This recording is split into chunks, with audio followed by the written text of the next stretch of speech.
បាទសួស្តីបងប្អូនយើងតោះស្វាគមន៍មកកាន់បាទឃ្លាំងម៉ូតូ Haley 163ទៀតហើយតោះថ្ងៃនេះដែរបង្ហាញជាមួយនឹងសមាជិកយើងបងប្អូនបាទអានេះឈ្មោះវា Honda GB 350cc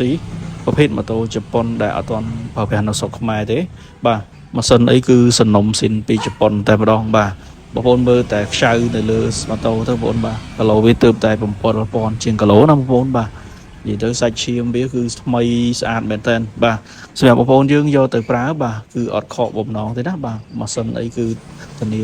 អត់មានជួសជុលអីទេបាទម៉ោស៊ីនពីជប៉ុនតែម្ដងបាទបងប្អូនអាចមើលបានឃើញបាទស្អាតណាស់បងប្អូនហើយរូបរាងវាបាទថ្មីមែនតើបាទហើយសម្រាប់តម្លៃបងប្អូនបាទតម្លៃវាតែ5000ជាងទេបាទប្រភេទម៉ូតូกระดาษពុនដែលអត់ទាន់ប្រើប្រាស់ស្រុកខ្មែរពុនយើងបង់